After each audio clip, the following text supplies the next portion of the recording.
with me once again to Ephesians chapter 6. As you will remember, the theme for this month is actually Christian armor, isn't it? Christian armor. Last week, I really didn't talk about the armor. I talked about our enemy. That was what we did last week, and I will suggest that if you didn't listen to it, please do. So what we did was, we didn't say too many things. What we did was we looked at some key words that the Bible used about the shenanigans of our enemy. And that was what we did. We just look at those key words and try to understand them. Let me encourage you to, and I've said this so many times now, there's really no excuse for us not to have this free software over there. Okay, it's such you have some software, by just clicking, it will tell you what a word means. And there's a lot of revelation that are locked up in one single word. Okay, let me encourage you, when you study the Bible, just look into what does this word mean in the original language. And that was exactly what we were doing last week. We look at the word in verse 10. In fact, let me read the whole section for us in Ephesians chapter 6. We've already read it today, but let me read it once again. Ephesians chapter 6 from verse 10. Finally be strong in the Lord and in the strength of his might. I'm reading from New American Standard Bible. Verse 11. Put on the full armor of God so that you may be able to stand firm against the schemes of the devil. The King James says the wiles of the devil.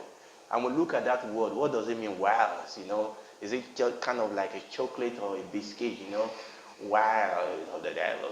Okay, my translation says schemes of the devil. And the original translation actually means is method. Your enemy is methodical. You cannot afford to be careless. The method of the devil, the deceit, the craftiness, the trickery of your enemy. So we looked at that last week. Verse 12, for our struggle is not against flesh and blood, but against rulers, against powers, against world forces of this darkness, and against spiritual forces of wickedness in heavenly places. Now, we didn't mention this last week, but let me touch on that. He said, because your struggle is not against flesh and blood. Sometimes we may think that, this is my enemy, or this is really my problem. But when you know what the real problem is, what he's saying here is that, listen, your enemy is bigger, is badder, is smarter than what you think. Is someone listening to me? Flesh and blood, you can ignore them. Let me give you an example. If you go to a job, let's say for example, you are a teacher, and you are teaching in a school and you don't like that school, you can leave the school.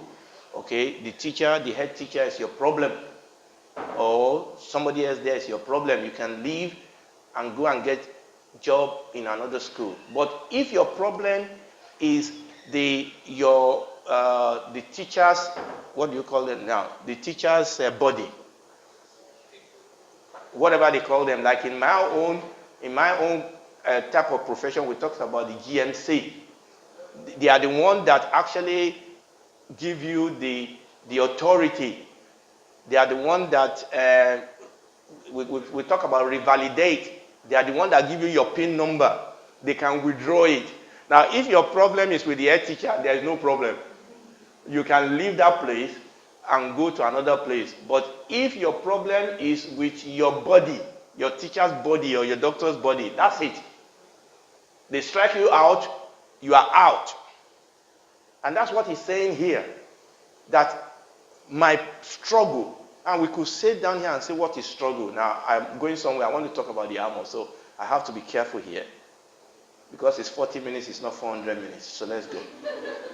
Now, so our struggle is not against flesh and blood, but against, look at what the Bible says. The Bible says you are struggling against rulers, against powers, against principalities. And we could sit down here and talk about what that means. People, this is the real game of Thrones. This is it. All right? You understand? The one they're showing you is not, that one is a make-believe. This is it. Yeah, I know I was going to get some response there. Yeah. I mean, look at that. Almost as if you are in agreement of principality and powers and rulers. But where I'm going is that word, darkness. These are bad, bad people.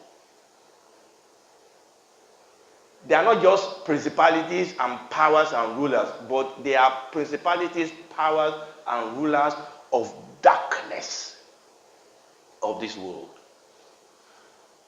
You know, we are in warfare, number one, because of our location.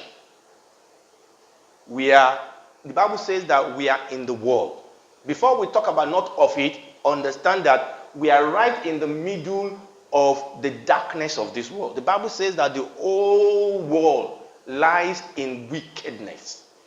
And that's the next thing. There are darkness of this world and spiritual world, wickedness. These people are wicked. These forces, these rulers, these powers, these principalities, the Bible says they are dark and they are wicked.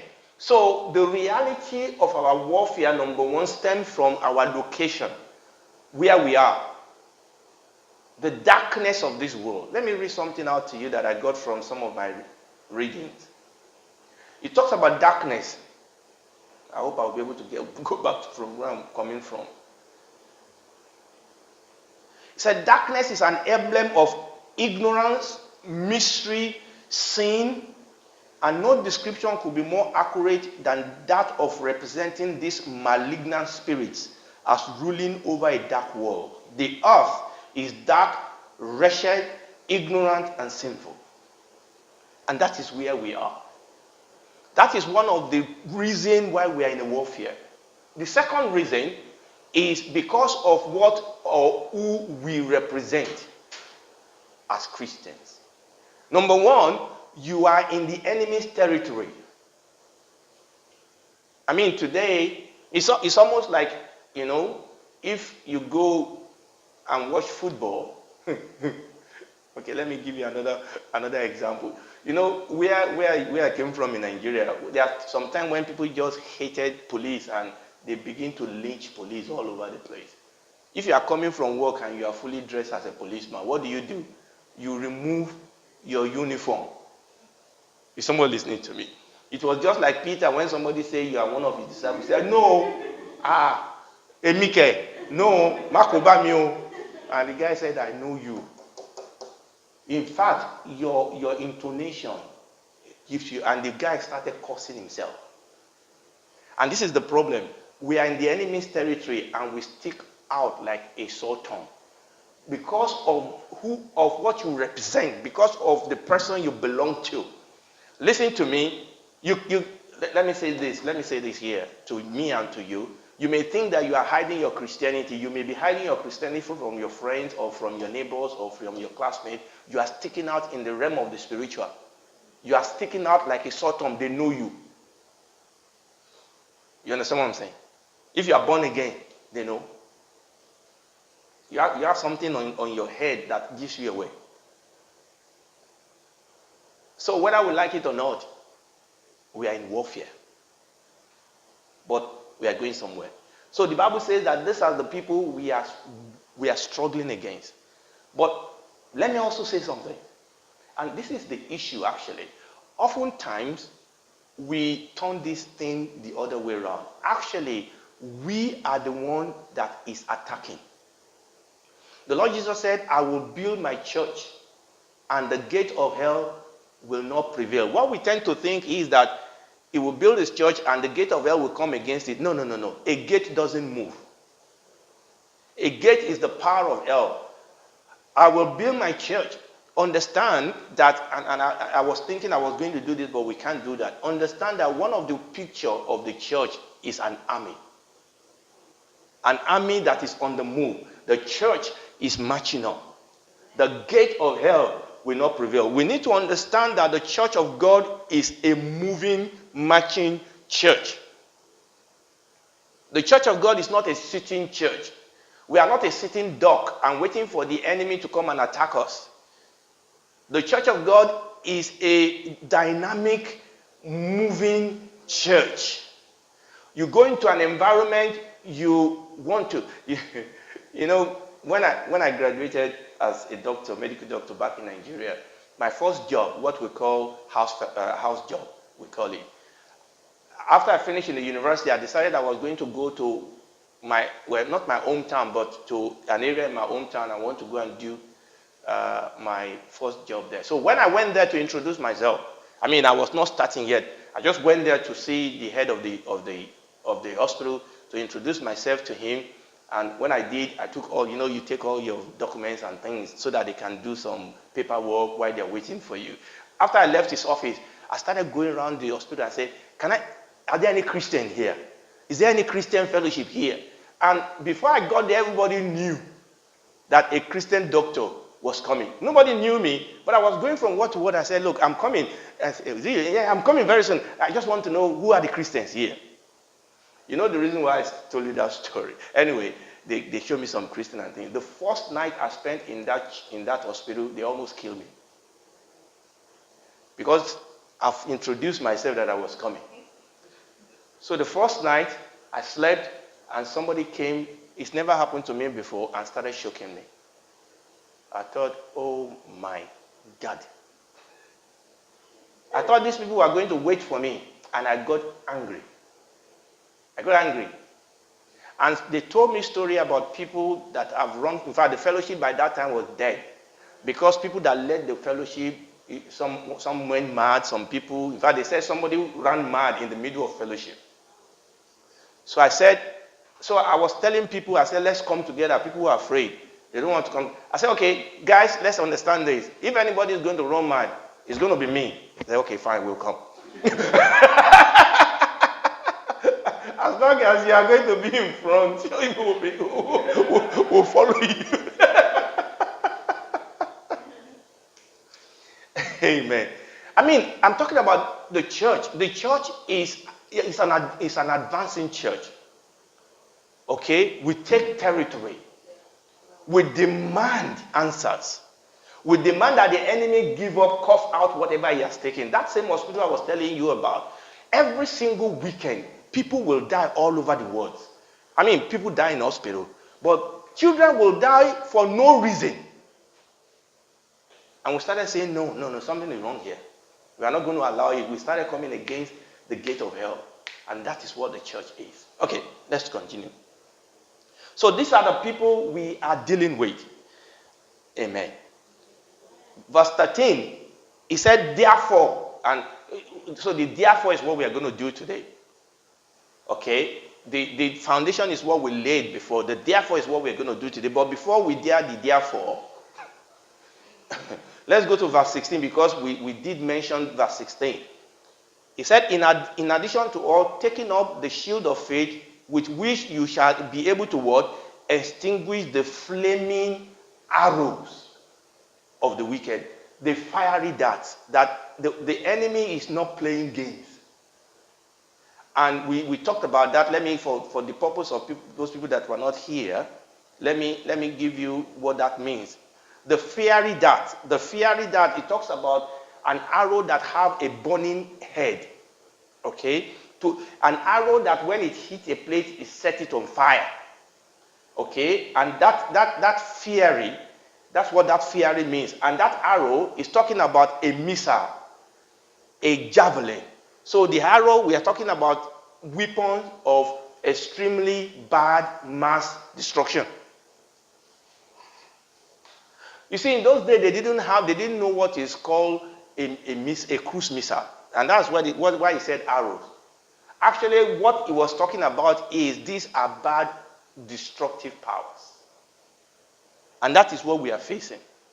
And that was what we were trying to do last week. So today we want to look at the armor. You see, this is why we need the armor. We are back now to verse 13. Therefore, you understand what he's saying now? So when you understand the seriousness of what is going on, therefore, take up the full armor of God so that you may be able to resist in the evil days, and having done everything to stand. Stand firm, therefore, having what? Guarding your loins with the truth, and having put on the breastplate of righteousness, and having shod your feet with preparation of peace. In addition, taking up the shield of faith, with which you'll be able to extinguish the flaming arrows of the evil one. Let me. When did I start? Half 12? Yeah, I think so. Okay, yes. Okay. All right, fine. Now, let me mention some basic things here before we go on. Now, obviously, you know that Paul, by the Holy Spirit here, was using the picture of a Roman army. Okay? And he was looking, and most of the time, he's been in prison many times. And in those days, when they are in prison, they actually chain them to a Roman army. So you can see what they wear, and Paul was using that, and he was translating that into our Christian experience. But let me say one or two things first. Number one, Paul did not actually mention every single element of a Roman army. So the whole idea is not to give us a complete explanation of a Roman army. So they wear a little bit more than what Paul has told us. So every Roman army has two types of weapons. We have the weapon of defense, the defensive weapon. And for the most part, Paul mentioned almost all of them. The defensive armor, the helmet, the breastplate, the girdle, and what? And the shield, and the shield. So those are the ones that protect you. But the girdle, you need to understand, the girdle is like the belt, but understand that the belt is holding the shield. The belt is holding the leg of like a skirt that actually cover your upper leg. All right, is that okay? So even though it's talking about the girdle, it's like the girdle that is holding up your trouser. Okay. I mean, if I remove my trouser, my belt now, my trouser will actually still hold because it's tight. But some people, they need the trouser to hold up. They need the belt to hold it up. And that is what the girdle does. The girdle of truth is holding up this, is like a leg, and is protecting the upper. And because the shoe, and I'm going to say one or two things in a second, the shoe is not like my shoe. Okay, we have a shoe that actually, like women that have shoe that goes all the way to your knee. Okay, and it takes about 2 hours to knot the whole thing together and get out of it. I don't know how people do it, but they do. But let's go. Let's go. And that's the type of shoe they have. It's not just, it's a shoe that they lace it all the way. And then you have the girdle that actually cover so they are protected. So the first thing is that I want you to know that this is not an exercise in giving us a complete picture of what a Roman army wears. And there's a reason why I'm saying this. How many of you have heard that there is no armor for the back? It's not true. In fact, every single one of these also cover the back. That doesn't mean that you need to take off. That's what people mean, that when they say there is no armor for the back, if you turn your back, they are going to get you. No, actually, every single one of these armor also cover the back. The helmet. How many of you have an helmet that only protects your front head? This is a good helmet. And by the way, it's not a cap, it's an helmet. In fact, it when you wear it, it flows over, so it's covering your neck. So you kind of wear it like that. All right? So the helmet covers your back. The reason why people say that there is no armor for the back is usually when they talk about the breastplate of righteousness. Now, even though they said it's a breastplate, it's actually something you wear. So you put your head in it and it flows back. It's because the Bible used the word breastplate. Then people say, no. You wear it. In fact, some of them are casted anyway. But some of them are lead. So you put in fact, some of them you wear it like a dress. Okay, so you put your head in it, it flows back, you tie there, or if it is a casted one, and also I've talked to you about the belt. I mean, how many of you have a belt that only covers the front? Okay, the belt goes round and the shield, the lead actually goes all, and it's the same thing with your shoe. Okay, your shoe goes round, so it's not true. The armor, what I'm saying is this: the armor covers every area of your life. I'm not trying to be flippant here. Okay, God gave us the armor because we need it. We cannot survive the environment. The environment in which we live is toxic, and we cannot do the work of the kingdom. He said, occupy till I come. I want you to occupy. I want you to advance the kingdom. And we cannot do that without this armor.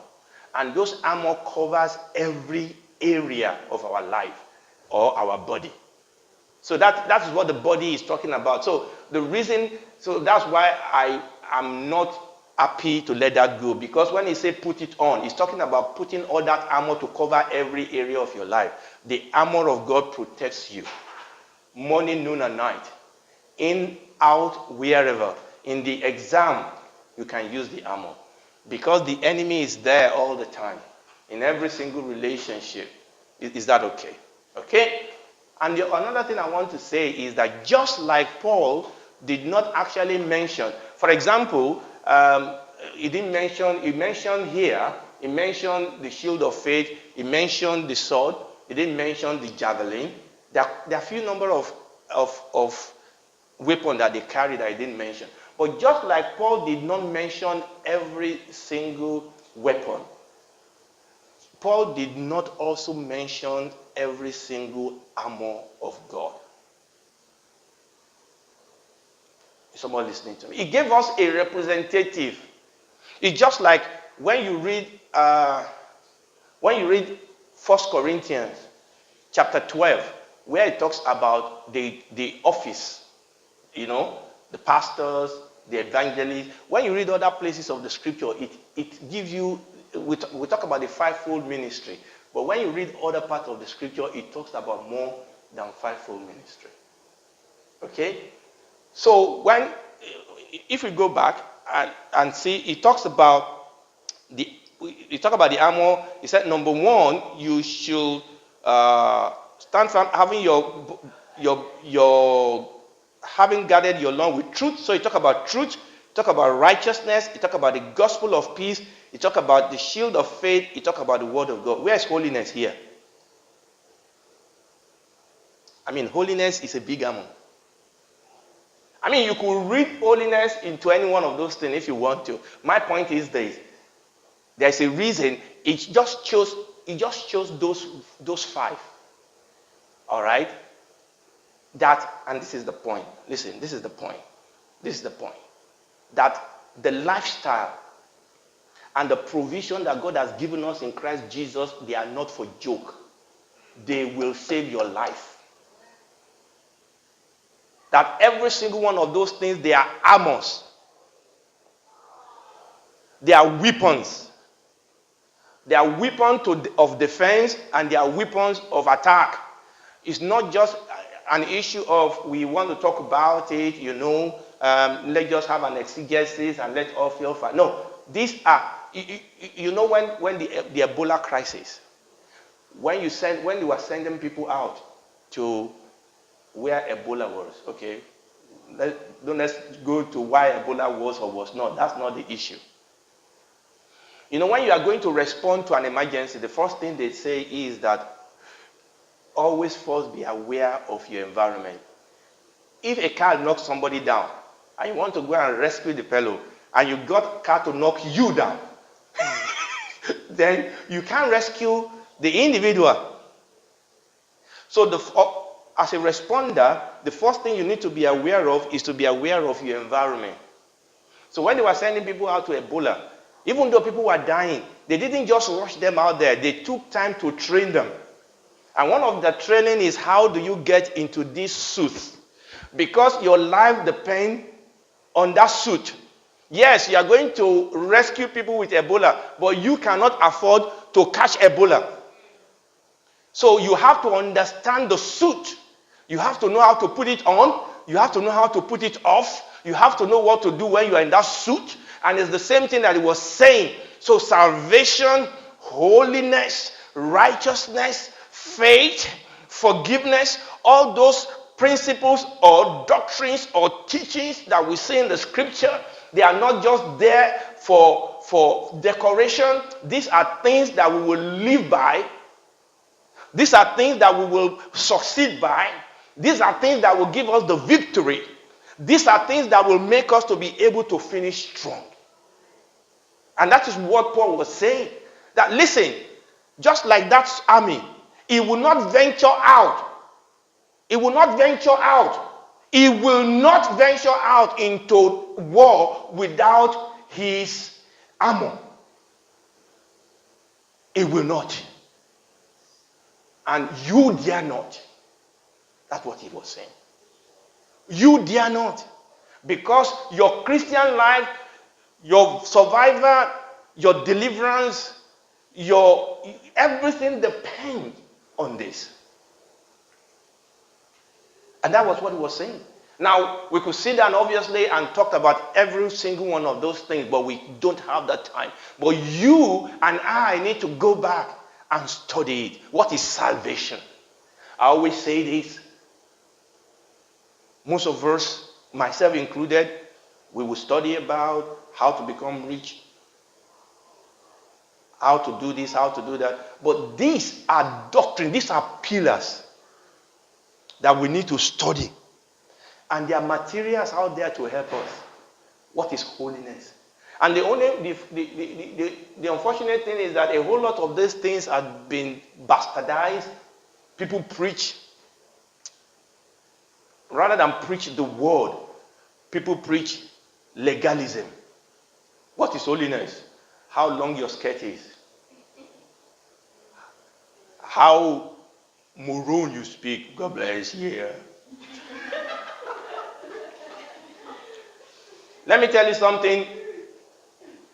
Holiness involves the way we dress. It is true. But your skirt can be as long as skirt itself, and you may still be unholy. It is more than that.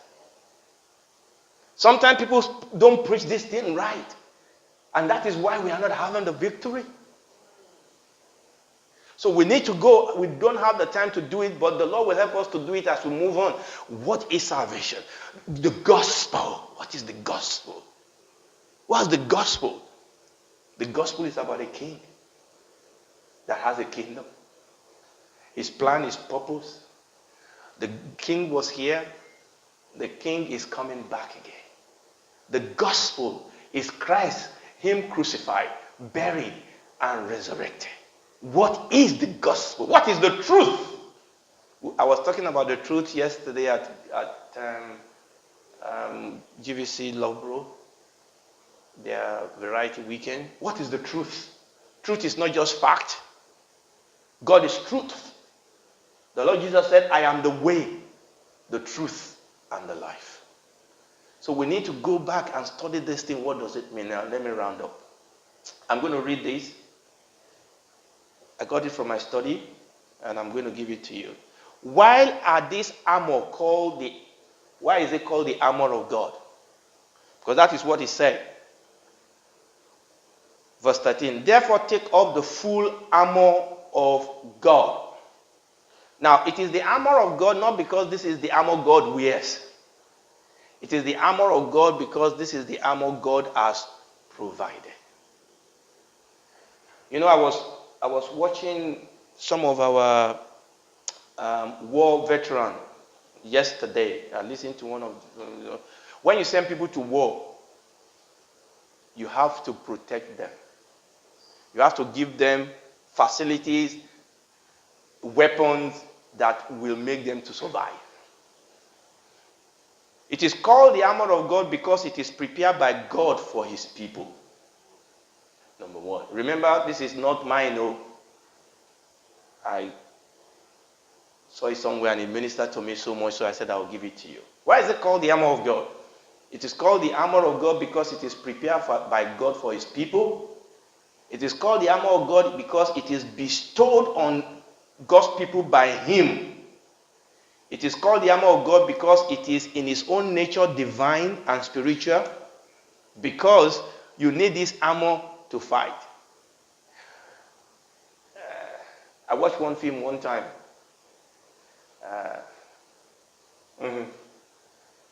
And we have these local people that went to fight all these people with gun. You know, some highly developed people came against them with gun and machine gun, and they were using arrow. Huh? You are fighting somebody with gun with arrow. I'm gonna kill you. The guy will kill you before you finish talking. You fight. You use the right weapon to fight the right warfare. God knows that this is the weapon that will guarantee victory. So it is called the armor of God because it is in its own nature divine and spiritual, not carnal. It is called the armor of God because it is provided to fight the lost battle. It is called the armor of God because it is efficacy in its form. It is efficacy, and that efficiency comes from God. It is called the armor of God because the power and the execution of the armor owe its efficiency and power to God. It is called the armor of God because it is whole, it is complete, it is perfect. All of it is useful. No part is to be neglected, but all to be taken and put on. I'll read that again. This armor is whole, is complete, is perfect. All of it is useful. No part of it should be neglected, but all is to be taken and put on. That it executes its action in the power of God. It is efficacious by the power of God. Expect and prepare for battle. Make use of the armor. Be in a warfare state. We have to be in a state of readiness. A state of readiness. And that they are in the character of his soldiers. Praise the Lord. Let's stand up on our feet. This is why God has given us the armor. Okay? And we'll understand that this warfare is taking place all around us. All around us. At the level of ourselves as individuals, at the level of our relationship, at the level of nations, at the level of cities, at the level of institutions, at the level of race, at the level of people groupings. This battle is going on. Battle over the life of our children, battle over the life of some race, battle over ideologies. You know, one of the places I was going to take us to is 2 Corinthians chapter 10. Maybe that will be for another time. The Bible talks about the strongholds, imaginations, ideologies that is wanting to rule the world. But the Bible says that we must take on. What does it mean to take it on? Actually, one translation says that it's in a sense that we actually slide into the armor.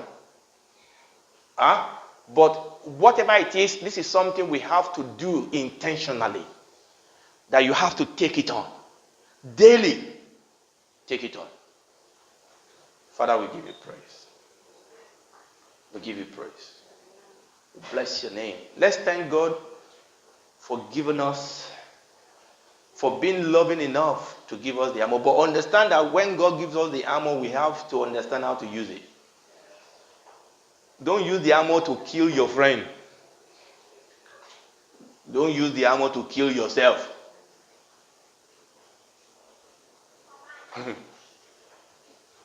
Some people, it is their wife they use the sword to torture. The Lord says, I'm the head of this house. Is that what the armor is for?